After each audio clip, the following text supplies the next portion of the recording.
El tema de hoy se llama ¿Me amas?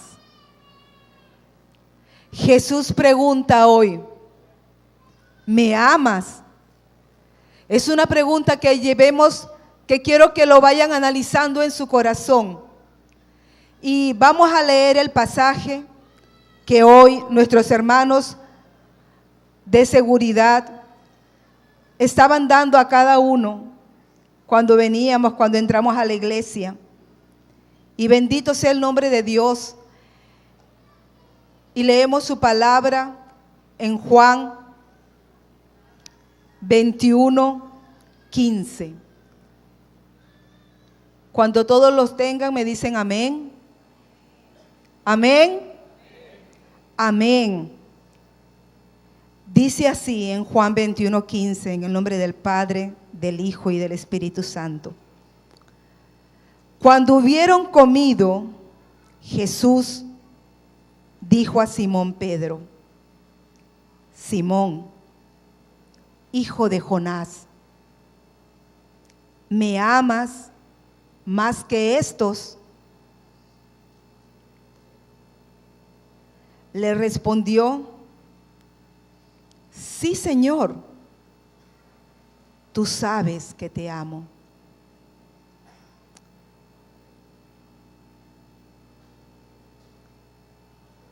Él le dijo: apacienta mis corderos.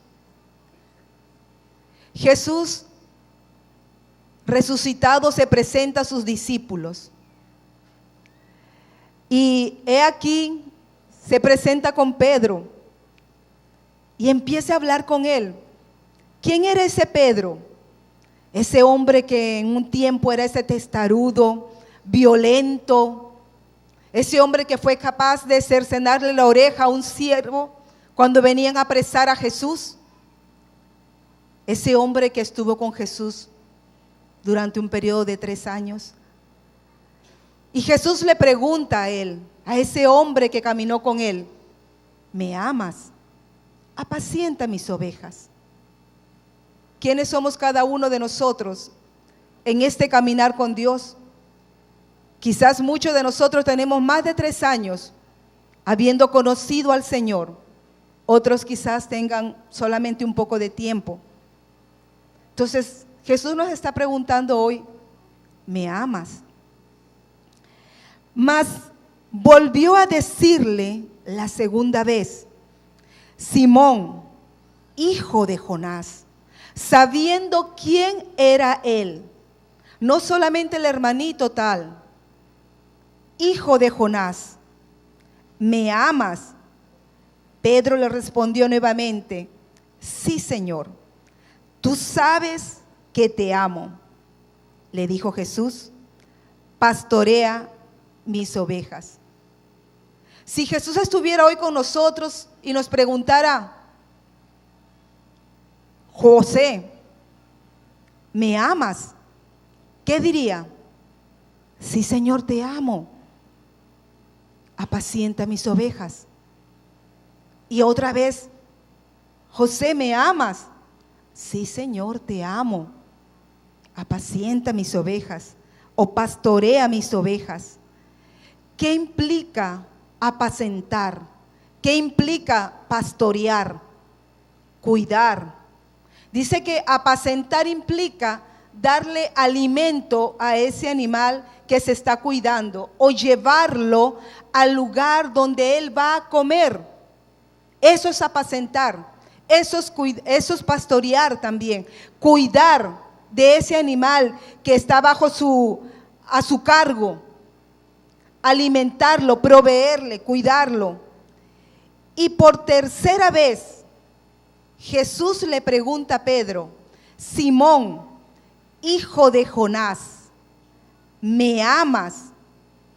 ¿Cómo nos sentiríamos nosotros si el Señor, que lo conoce todo, nos pregunta una y otra vez: ¿me amas? Y nosotros estemos ahí diciendo: sí, Señor, tú sabes, sí, Señor, tú lo sabes. Pero Él viene otra vez y te dice: ¿me amas? el corazón de nosotros estuviera triste, porque uno diría como Pedro, pero bueno, tú lo conoces todo, tú lo sabes todo de mí, tú sabes que te amo. Y Jesús le vuelve a decir, tú lo sabes todo, tú sabes que te amo. Y Jesús le vuelve a decir, apacienta mis ovejas. ¿Por qué? ¿Por qué Jesús 3 veces se acerca a un Pedro a preguntarle si lo ama? ¿Qué implica amar, mis hermanos? ¿Qué implica amar a Jesús? ¿Qué implica eso? ¿Conocerlo? ¿Hacer lo que a Él le agrada? Vamos a buscar en la palabra, en Mateo 22:37. Y cuando lo tengan me dicen amén. Amén. Amén. Dice Mateo 22:37.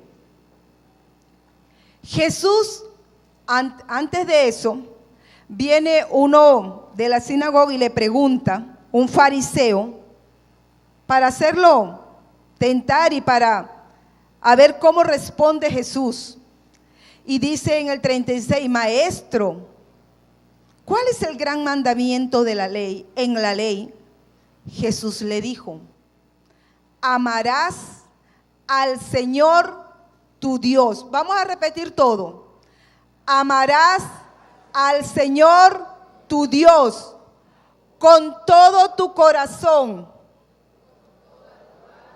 con toda tu alma y con toda tu mente. ¿Qué implica amar a Jesús? Cuando Jesús le pregunta a Pedro, ¿me amas? Jesús le dice a este fariseo que amar implica que uno tiene que amar al Señor con todo, con el corazón, con lo que está muy dentro de nosotros, con la mente, con nuestros pensamientos, que es donde el diablo muchas veces viene a atacar cuando tenemos conflicto, cuando vemos la situación difícil. Y cuando habla de corazón, que tenemos que alabarlo, que tenemos que glorificarlo, que tenemos que exaltarlo. Y dice, con todo tu corazón, con toda tu alma. ¿Qué está en el alma? Nuestras emociones. Dios nos manda amarlo con todo. Nuestras emociones, muchas veces nos sentimos bien y quizás decimos que lo amamos a Dios, pero otras veces amanecimos mal y no le amamos. Así no hacemos. Cuando una persona decide casarse, dice, cuando el pastor está oficializando la ceremonia, dice que hasta que la muerte los separe, en la salud y en la enfermedad, en todo tiempo. Cuando se une el hombre a la mujer es en todo tiempo, en la dificultad y en la alegría, en la abundancia y en la escasez. Y cuando Dios nos dice con todo nuestra alma, con todas nuestras emociones, estemos tristes o estemos alegres. A veces estemos desesperanzados porque vemos que la situación está difícil y que todo está mal. Pero con todo eso tenemos que amarlo. Y aún más dice, y con toda tu mente, donde les decía, donde están nuestros pensamientos. Con toda tu mente tenemos que amar a Dios con todo. Muchas veces nosotros limitamos nuestro amor a Dios. Muchas veces no hemos entendido qué tan grande significa amar a Dios. Y es algo que lo podemos hacer. Porque aquí que viene la segunda parte, cuando después que Jesús le dice a Pedro tantas veces, 3 veces, me amas, me amas, me amas. Y entonces le dice, cuando Pedro responde, sí, apacienta a mis ovejas. Entonces amar a Jesús implica más. El amor tiene que manifestarse también con la acción, con los hechos. Cuando leemos en ese Mateo 22:37, cuando Dios habla que cómo debemos amarlo, dice: este es el primero y gran mandamiento, en el 38. Y luego dice en el 39, y el segundo es semejante: amarás a tu prójimo como a ti mismo. ¿Cuántos dicen amén? Amarás a tu prójimo como a ti mismo. En la medida que nosotros amamos a Jesús, que amamos a Dios, vamos a amar a nuestro prójimo. Apacienta mis ovejas implica cuidado, implica alimento, implica discipulado. ¿Por qué? Porque cuando Dios nos da la gran comisión, y ahí dirán: bueno, aquí viene Elizabeth otra vez a hablar de misiones. Sí. Cuando Dios nos habla de ir y hacer discípulos, no solamente decía mami, Elizabeth va a ir allá.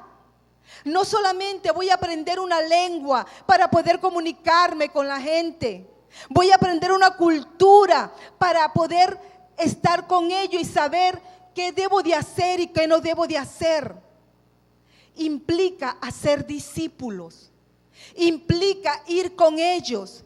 Implica invertir tiempo. En Lucas hay algo interesante en ese pasaje que es semejante a este de Mateo. En Lucas habla también con todas tus fuerzas. En Lucas dice: con todo tu corazón, con toda tu mente, con toda tu alma, con todas tus fuerzas. Es ahí donde uno tiene que ir más. Es ahí donde uno tiene que dar esa segunda milla. Es ahí cuando a veces el discipulado se nos hace difícil. Porque si yo necesito salir de mi entorno para llegar a un pueblo tan lejano que no ha escuchado ni una sola vez de Jesús, y tengo que invertir más de 2 años, quizás hasta 3 años de mi vida para conocerlos, para saber de ellos. Pero eso no solamente va a hacer que yo salga y los vea y diga: ah, ellos caminan así, ellos comen así, ah, ellos cargan el agua así. No. Implica que yo me siente con ellos. Implica que yo trabaje con ellos. Si ellos van al río a buscar el agua, tengo que saber por qué van, cómo lo cargan. Si ellos están compartiendo, las mujeres, me siento con ellas a escucharlas. Quizás alguna esté triste, y en ese aprender el idioma voy conociendo un poco más de ellos. Y eso lleva tiempo, eso lleva esfuerzo, con todas tus fuerzas. Jesús se tomó 3 años de su preciosa vida para invertirla en 12 hombres. ¿Cuánto nosotros tomamos para invertir en una persona que cuando llegue al Señor lo tomemos, caminemos con Él, nos sentemos con Él? Quizás no tomemos el café ahora con Él, pero tomamos el agüita con Él, conversamos con Él. Quizás no vayamos para un restaurante, pero nos sentamos en casa. Hoy comparto contigo en tu casa, mañana comparte conmigo en mi casa. ¿Cuántos nos hemos tomado un tiempo para invertirlo en ese hermano, en ese amigo, y trabajar con él y caminar con él y saber por qué a veces está triste? Y no juzgarlo a la primera, sino escucharlo y saber a qué se debe su tristeza, o saber a qué se debe porque está bravo o reaccionó mal a alguna pregunta de nosotros. Cuando Jesús estuvo con sus discípulos, Jesús, aquel a cual nosotros debemos imitar, cuando Jesús estuvo con sus discípulos, Él no solo caminó con ellos, Él se sentó con ellos, Él comió con ellos. ¿Y quiénes eran sus discípulos? Hombres tan comunes como usted y nosotros, con defectos y con virtudes como usted y yo. ¿Quién era Pedro? Un hombre testarudo, un hombre de un carácter fuerte. ¿Quién era Judas? Uno que andaba buscando la manera de robar. Pero al primer año Jesús lo dejó, y Jesús, que sabía todo, le dijo: epa, yo sé por dónde tú vienes, contigo corto hasta aquí. Él fue más allá. Él no se cansó de Pedro. Él no se cansó de un Tomás, de un incrédulo. Él sabía lo que iba a decir Tomás. Él sabía que Pedro lo iba a negar 3 veces. Pedro, el que caminó con Jesús, el que dijo: Señor, si vienen por ti, hasta mi vida doy. Y muchas veces cuando el hermano nos hace algo o nos dice algo, ya no lo vemos, ya no le hablamos. Tenemos que imitar a nuestro maestro. Tenemos que imitar ese amor de Jesús que fue más allá para invertir su vida en otros. ¿Para qué? Para que esos otros puedan multiplicarse. Él creyó en cada uno de sus discípulos. Es así como nosotros tenemos que creer en aquel que se nos ha entregado para enseñarle, para discipularle, para formarlo. ¿Cuántos dicen amén? Tenemos que creer que Dios tiene cosas grandes con ese hermano o con esa hermana, que quizás hoy lo vemos bien, alegre, saltando, pero el otro día lo vemos cabizbajo, los vemos por ahí, que concha, este es cristiano. Pero si se te entregó esa vida, tienes que velar por ella. ¿Qué hacía Jesús? Jesús oraba por sus discípulos. Jesús oraba por cada uno de ellos, porque el diablo había pedido por cada uno de ellos. Eso es lo que nosotros tenemos que hacer: orar por cada uno de ellos, velar, clamar, interceder y no desmayar, porque va a haber flojos, va a haber aposentados. Cuando Jesús fue al monte Getsemaní y cuando fueron con ellos 3, oren, velen para que no entren en tentación. Y cuando regresó, ¿cómo los encontró? Durmiendo. A los discípulos, a los que caminaron con Jesús, a los que vieron las cosas que hizo Jesús. Y entonces nosotros, ¿por qué nos cansamos a la primera de cambio? Cuando algo deja de hacer el hermano o hace. Nosotros tenemos que creer como Jesús que hay un propósito grande en la vida de cada una de las personas. Yo estoy aquí porque hubo alguien que creyó en mí. Hubo alguien que creyó en mí. Ese primero fue Jesús. Él creyó en esta mujer que hoy está aquí temblando delante de ustedes. Él creyó en mí cuando otros no creyeron. Cuando otros quizás pensaron: la secretaria va a ir tan lejos. Pero Él creyó en mí. Es así como nosotros tenemos que creer en cada uno de ustedes, del hermano que está al lado, del que está discipulando. Porque el evangelio implica ir, implica hablar de la palabra de salvación, implica hacer discípulos. Porque nosotros hemos creído que la tierra donde estamos sembrando es buena, sí. Para que dé fruto, sí. Pero si esa semilla, para que dé un fruto al 100%, necesita que se riegue, necesita que se le quite la mala hierba. Sabemos que el crecimiento lo da Dios, pero si Él nos ha entregado vidas en nuestras manos, es nuestra responsabilidad cuidar, apacentar, pastorear esas ovejas. Porque hacer discípulos no implica solamente presentar el evangelio, es verlos crecer, como Jesús hizo con sus discípulos. Jesús no solamente le habló de la salvación, no solamente les habló del arrepentimiento, caminó con ellos, les enseñó cómo orar, les enseñó cómo debían hacer las cosas, a dónde debían ir, con quién debían hablar, qué debían hacer. Que Jesús era específico con cada cosa, con sus discípulos. Y Él enseñó y estuvo con ellos en todo tiempo. Así nosotros tenemos que hacer. No desmayar. Porque una vida es importante. Muchas veces cuando me he parado aquí, yo les he dicho: hermanos, nosotros tenemos una gran bendición en medio de todo lo que estamos viviendo hoy. La gran bendición que tenemos es la libertad que Dios nos ha dado. La libertad de poder salir con el hermano, de poder reunirme con el hermano, de poder orar, de poder interceder. Eso es algo precioso, familia. Eso es algo que tienen que atesorar y ponerlo a servir ahora, ponerlo a valer ahora.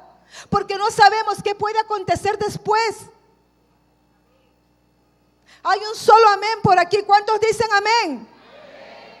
Tenemos esa gran bendición de poder hacerlo.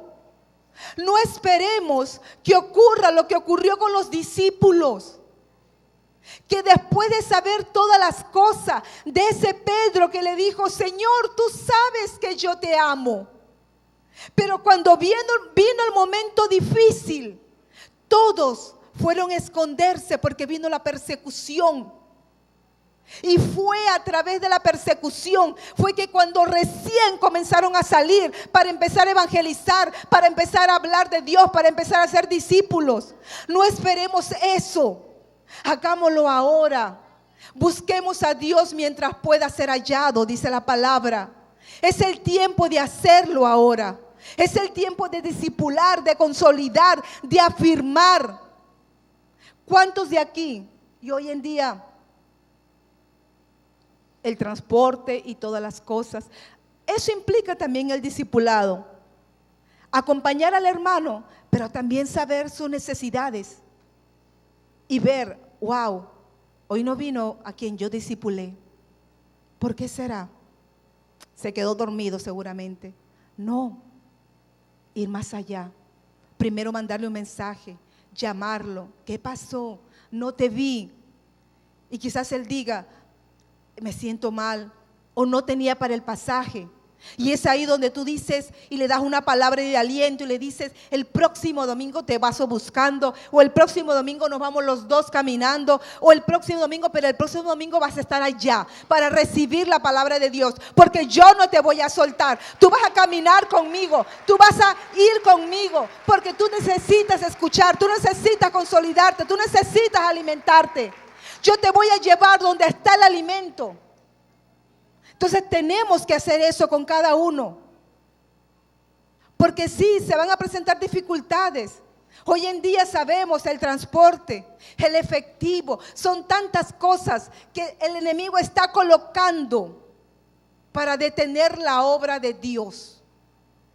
Es para detener la obra de Dios. Y nosotros que estamos aquí, tenemos que ser sagaces para ver por dónde está viniendo el enemigo y para caminar con aquel que se nos ha entregado. Hacer discípulos implica enseñar. Y dice la palabra: enseñándole todas las cosas que os he mandado. Tenemos que enseñar. Porque aquel que está caminando, cuando viene la dificultad, cuando se siente enfermo, y si no conoce la palabra, si no ha orado contigo, si tú no le has podido tener oportunidad de hablarle de la palabra cuando hay enfermedad o con cualquier situación se presente, a la primera, esa nueva semilla, ese hijo que está creciendo va a desfallecer porque no se ha alimentado bien, porque no va a saber cómo batallar cuando viene la enfermedad, cuando la escasez esté en la casa, cuando abra la nevera y no haya nada. Entonces no hay palabra porque no se le ha enseñado a orar. Es caminar con Él, es velar con Él, es dar de lo que yo tengo. Esas personas donde yo voy a ir, cuando yo llegue, lo primero que voy a recibir va a ser un rechazo. Y quizás muchos de ustedes que están empezando a discipular, lo primero va a ser un rechazo. Porque quizás vamos a pensar: ay, ya viene esta hermanita a decirme: yo tengo tanto tiempo en la iglesia y me va a discipular. Yo ya conozco tantas cosas. Lo primero que uno siente es un rechazo. Cuando yo llegue a Burkina, la gente va a estar ahí mirándome. Me van a rechazar primeramente porque según ellos soy blanca, ¿verdad? Muy blanquita que soy. Segunda, porque soy soltera y es un peligro para las casadas. Los niños al principio no se van a querer acercar a mí. Y yo, la gracia de Dios en mí y lo que Él me mandó a hacer, es caminar en medio de todo eso. Y si es difícil, lo sé. Si es difícil ser rechazado, si es difícil cuando te acercas a alguien y quieres decirle algo y él te dé la espalda. Es difícil que se rían en tu cara cuando tú no hablas bien, cuando no te haces entender y se rían de ti en tu cara. Es difícil, pero es ahí donde el amor de Dios se debe de manifestar, porque yo vine o yo voy, Dios me envía para que el amor de Dios sea manifestado en ese lugar. Es así. Y es así como cada uno de ustedes tiene que hacer con el hermano que está discipulando, con aquel que va a visitar. El amor de Dios se tiene que manifestar con acción, con hechos, no solamente con palabras. Con una oración, hermano, estoy orando por ti. Hermano, voy para tu casa, voy a orar contigo. Hermano, estás enfermo, te voy a visitar. Quizás no tenga el medicamento, pero sabes, quizás no tengas para comprarle el medicamento que ese hermano necesita. Pero estar ahí, al lado de él, hace grandes cosas. Hace grandes cosas, se los digo, con toda autoridad. El hermano se siente regocijado de verte, de que alguien pensó en él. El hermano se siente contento porque no está solo llevando esa situación. Y cuando empiezas a orar con él, sus fuerzas son renovadas y cobra ánimo y se levanta y dice: yo soy más que vencedor en Cristo Jesús. Eso es lo que él necesita y eso es lo que tenemos nosotros que dar.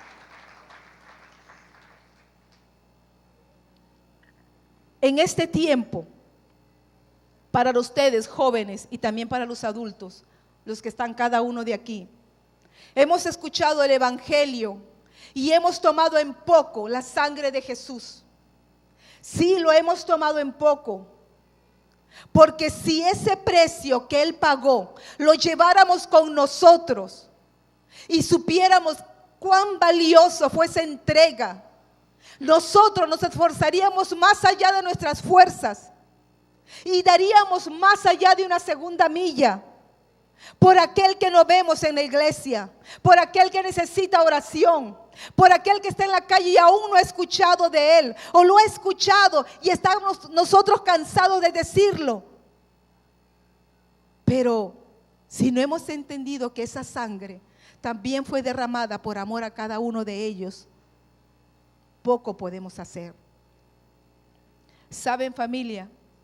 Estando yo allá en el año 2016, un joven como de 16 años iba para la casa donde estábamos. Nosotros dábamos clases, no dábamos clases dominicales, sino enseñábamos historias bíblicas y jugábamos con los jóvenes, con los niños, pero este era el más grande. Los niños por lo regular eran pequeños, mi compañera, una brasilera y yo, porque mi otra compañera venezolana ya se había retirado, ya había salido del campo.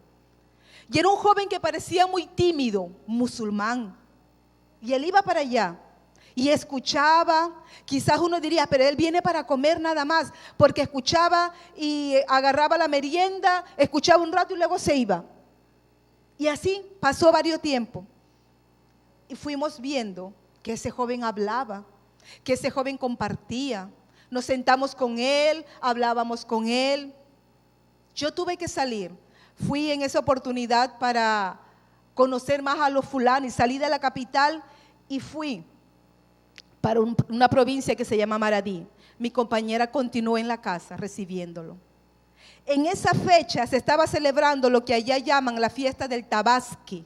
La fiesta del Tabasqui es una celebración que se hace donde ellos conmemoran no a Isaac como el sacrificio que hizo Abraham, sino Ismael como el sacrificio que hizo Abraham. Y entonces la cultura, la religión es tan fuerte que cada familia debe sacrificar un cordero. Y un cordero es algo que cuesta mucho. Muchas familias que son muy pobres tienen que invertir inclusive el sueldo de un año para sacrificar ese cordero. ¿Por qué? Porque hay temor. Si no lo hacen, no están agradando a Alá. Si no lo hacen, eso le va a quitar méritos y no van a poder llegar a ese paraíso, porque ellos sueñan con un paraíso. Nosotros soñamos con una vida eterna, nosotros creemos en una vida eterna, pero ellos sueñan con un paraíso. Ellos sueñan con llegar a un paraíso y estar allá y salir de toda la pobreza y la preocupación y todo eso. Entonces cada familia tiene que invertir mucho dinero por ese cordero. Y entonces estaban las fechas de la celebración, me cuenta mi amiga, cuando yo regreso, y Dios colocó en ella la sabiduría, y entonces el muchacho fue y fueron otros más, y ella dijo: voy a hablar de la salida de los israelitas del pueblo de egipcio.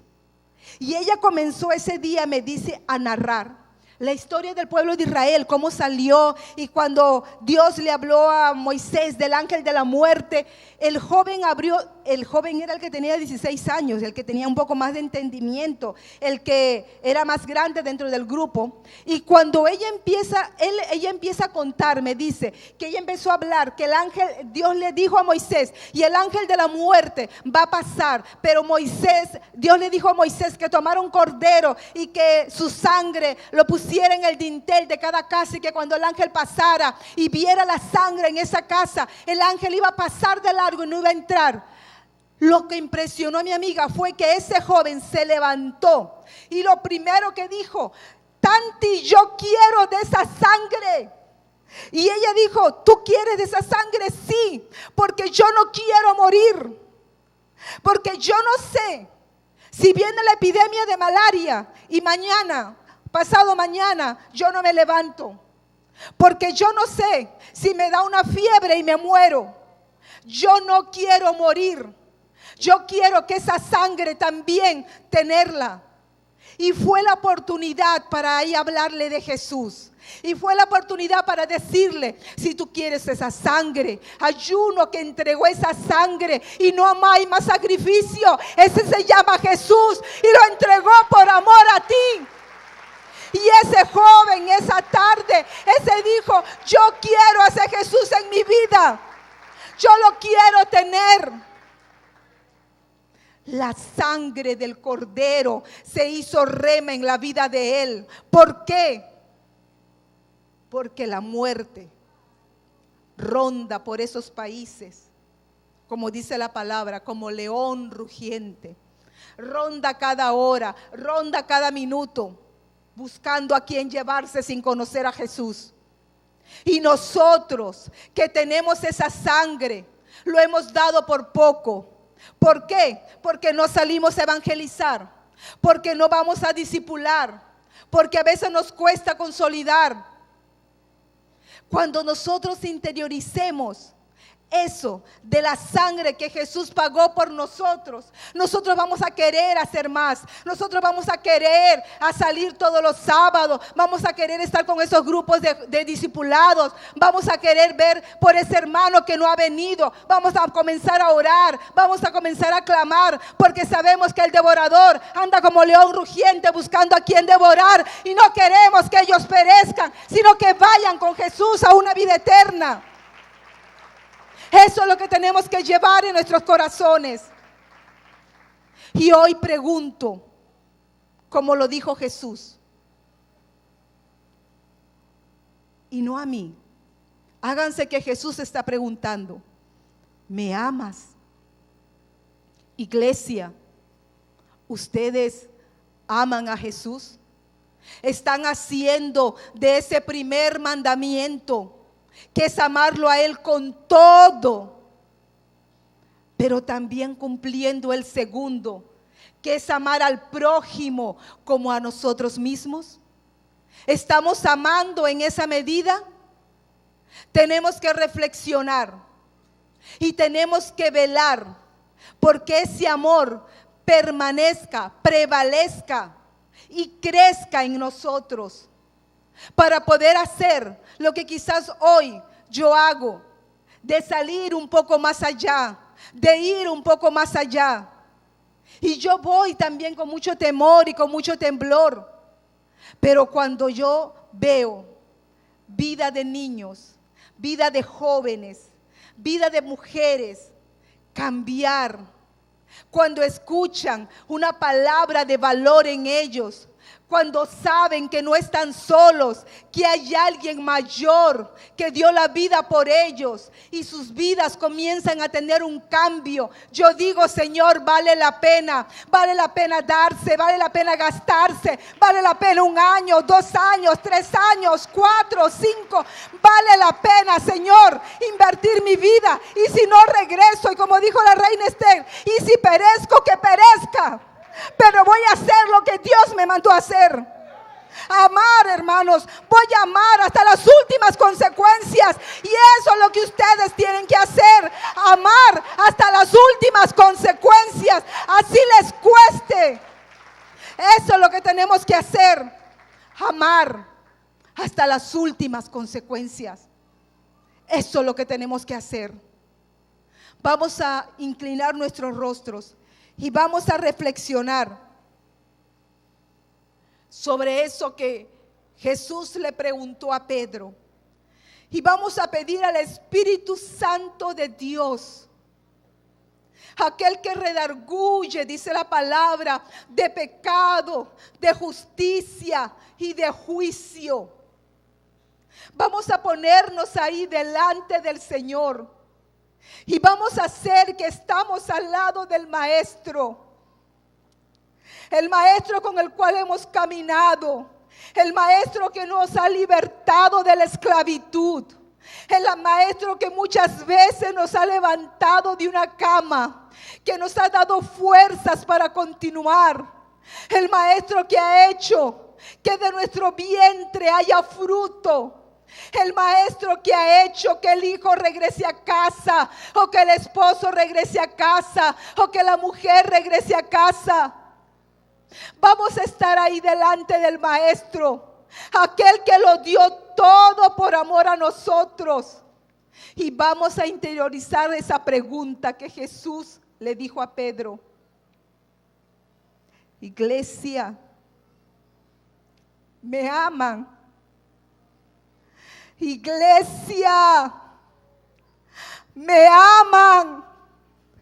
Iglesia, ¿me aman? Entonces apacienten las ovejas, cuiden de ellas, velen por ellas, porque las necesitan, porque los he levantado a ustedes para que hagan vallado, los he levantado a ustedes como baluarte, los he levantado a ustedes con autoridad, los he levantado a ustedes con palabra, y no están solos, iglesia, mas apacienten mis ovejas, porque andan como ovejas que no tienen pastor.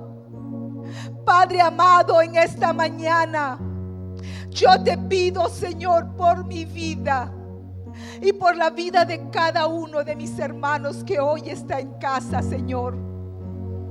Padre amado, que podamos llevar esa pregunta en nuestro corazón, Señor, y que te pidamos perdón, Señor, si no lo hemos hecho. Porque, Señor, saber hacer lo bueno y no hacerlo es contado por pecado, dice tu palabra. Señor, que demos el valor. El precio de tu sangre fue grande, Padre. El precio de tu sangre fue grande, Jesús.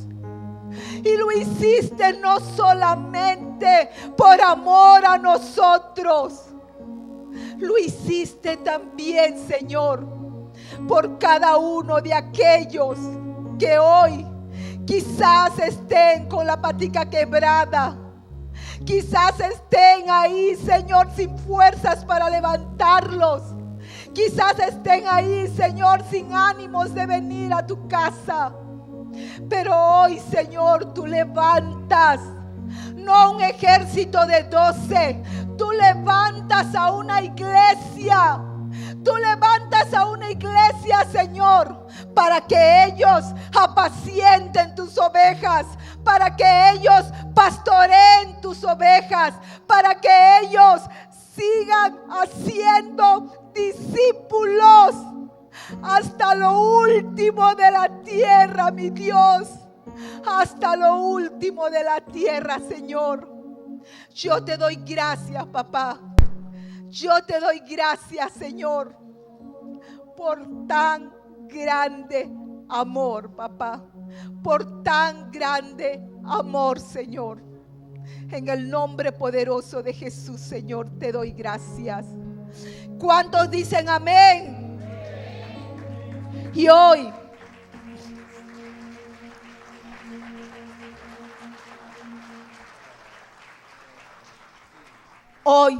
más que una invitación, aquellos que vienen por primera vez, jóvenes, adultos, niños, hay una sangre preciosa que Jesús vertió en una cruz por amor a cada uno de ustedes. Hoy, aquel que no ha recibido a Jesús en su corazón como su único y suficiente Salvador, pasen aquí adelante y digan como ese joven: yo quiero de esa sangre en mi vida. Yo quiero que esa sangre esté conmigo, porque yo no quiero perecer, porque yo no quiero morir, porque yo quiero una vida eterna con mi Maestro, con aquel que lo dio todo por mí. Párense y levántense y vengan a recibir lo mejor que Él tiene para ustedes. De ese amor grande, de ese amor que cubre multitud de pecados, de ese amor que es suficiente, no solamente para ti, para tu casa, para tu familia, en donde estés y a donde vayas. Ese amor es suficiente, joven. Ese amor es suficiente para que tú le entregues tu vida a Jesús y para que tú decidas caminar con Él. Y va a haber una iglesia que va a estar contigo. Va a haber una iglesia que va a velar contigo. Va a haber una iglesia que va a orar contigo. Va a haber una iglesia que contigo va a caminar. Yo los invito a que pasen. Yo los invito a que estén aquí delante del Cordero y que le digan: Señor, yo quiero de esa sangre. Yo quiero de esa sangre. Esto no es una religión, jóvenes. Ustedes que están allá, esto no es religión. Esto es una relación con Dios.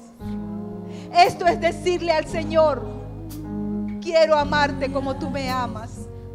Quiero servirte como tú has hecho conmigo. Quiero estar contigo hasta donde tú vayas. Oren, iglesia. Oren. Oren porque hay almas debatiéndose aquí.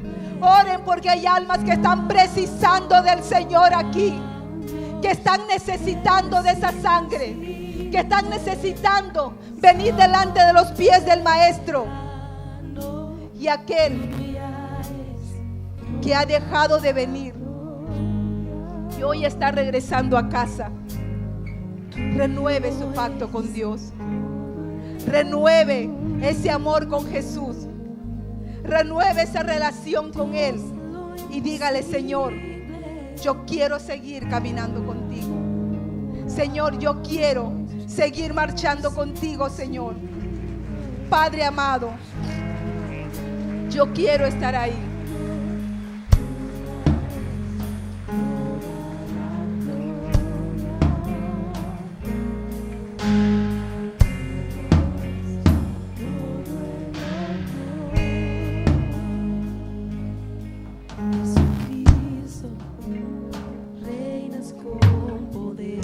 Es bueno.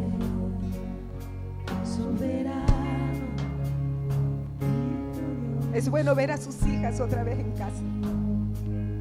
ni la muerte. Es bueno decirle a papá: aquí estoy otra vez, papá.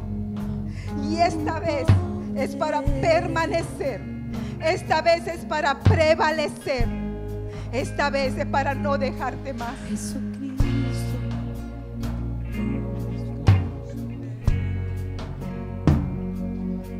soberano, victorioso Rey, ni la muerte pudo detener tu poder para vencer.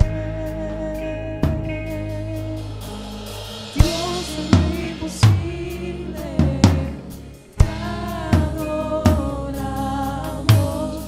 eres invencible, soberano, tuya es toda la gloria, tuyo es todo el honor. Dios de lo imposible, te adoramos, eres invencible, tuya es toda la gloria, tuyo es todo el honor. Dios de lo imposible, te adoramos, eres invencible,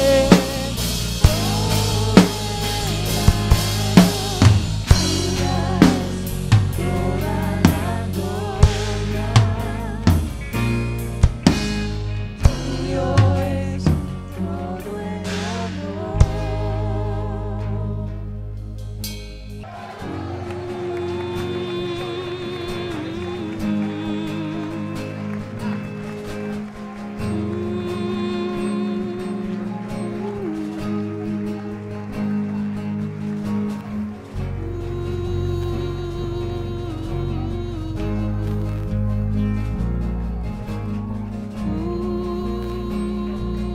Gloria a Dios por esos valientes.